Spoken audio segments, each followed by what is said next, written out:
نارستان ترال میں کھیل کے میدان کے قیام کے لیے ریونیو حکام نے زمین کی نشاندہی کی ہے، جس پر مقامی کھلاڑیوں اور نوجوانوں میں بے حد خوشی پائی جا رہی۔ علاقے کے لوگ اور نوجوان گزشتہ کئی برسوں سے پلے گراؤنڈ کی تعمیر کا مطالبہ کر رہے تھے تاکہ مقامی سطح پر کھیلوں کو فروغ مل سکے۔ مقامی لوگوں کے مطابق ریونیو ڈپارٹمنٹ نے آج باضابطہ طور پر زمین کی نشاندہی مکمل کی ہے، جس کے بعد متعلقہ محکمہ بلاک ڈیولپمنٹ آفس جلد ہی تعمیراتی کام شروع کرے گا۔ مقامی نوجوانوں اور پنچایت نمائندوں نے اس فیصلے پر ایل جی انتظامیہ خصوصاً ڈپٹی کمشنر پلوامہ کا شکریہ ادا کیا۔ یہ جو ہے ہمارا نارستان کا علاقہ آپ کو پتہ ہے دور افتادہ ہے، دور دراز کنڈی علاقہ ہے۔ میں اس سے پہلے بھی یہاں بحیثیت بلاک ڈیولپمنٹ آفیسر کام کر چکا ہوں 14-15 میں، تو تب سے میری نظر میں بھی رہا ہے اور دیرینہ ڈیمانڈ ہے۔ جب سے میں نے دوبارہ یہاں بحیثیت تحصیلدار آری پر میں چارج سنبھالا تو وقتاً فوقتاً لوگ بھی میرے پاس آتے رہے اس بارے میں، تو رورل ڈیولپمنٹ ڈپارٹمنٹ کی طرف سے بھی کئی بار اس چیز کا وہ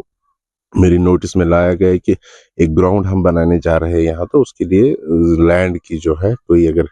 سوٹیبل پیچ اس کے لیے آئیڈینٹیفائی کیا جائے تو اس کی اشد ضرورت ہے یہاں پہ، کیونکہ نارستان میں جہاں تک مجھے بھی پتا ہے پچھلے 10 سال پہلے میں یہاں پہ تب تعینات تھا ایز BDO، تو آج تحصیلدار کی حیثیت سے ہوں، تو تب سے مجھے پتا ہے کہ نارستان میں گراؤنڈ نہیں تھا بچوں کے لیے یہاں کھیلنے کے لیے۔ آپ کو پتا ہے کہ آج کل حکومت جو ہے سب سے زیادہ حکومت اس چیز پہ زور دے رہی ہے آج کی، جو بچوں کو جموں کشمیر میں کھیلوں میں انگیج کیا جائے، چاہے وہ یہاں پہ آپ کو کرکٹ کی صورت میں ہو یا ادر گیمز کی صورت میں، بچوں کو انگیج کیا جائے، کیونکہ آئیڈل ٹائم کو کل کرنے کے لیے اس میں کوئی فروٹفل نتیجہ نکالنے کے لیے بچوں کی زندگی میں جسے بہتری آئے، وہ یہی ہے کہ ان کو کچھ پازیٹیو ایکٹیویٹیز میں انگیج کیا جائے۔ پازیٹیو ایکٹیویٹیز میں سب سے پہلے جسمانی، آپ کو پتا ہے ورزش، جب انسان انگیج رہتا ہے فزیکل ایکٹیویٹیز میں تو برین کو بھی وہ آئیڈل رہنے میں اتنا ٹائم نہیں ملتا جس میں وہ نیگیٹیوٹی اس میں زیادہ آ جائے بچے میں سوچنے، کیونکہ جب انسان کہتے ہیں idle man's brain is the devil's work shop,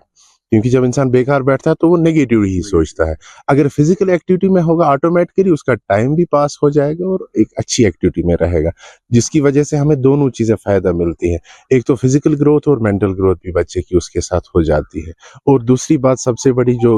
حکومت کی توجہ کا مرکز یہ چیز ابھی بنی ہے جموں کشمیر میں، وہ یہ ہے کہ لوگوں کو نگیٹو ایکٹیویٹی سے دور، خاص کر جس میں بھی ڈرگ ایڈکشن کا ہے،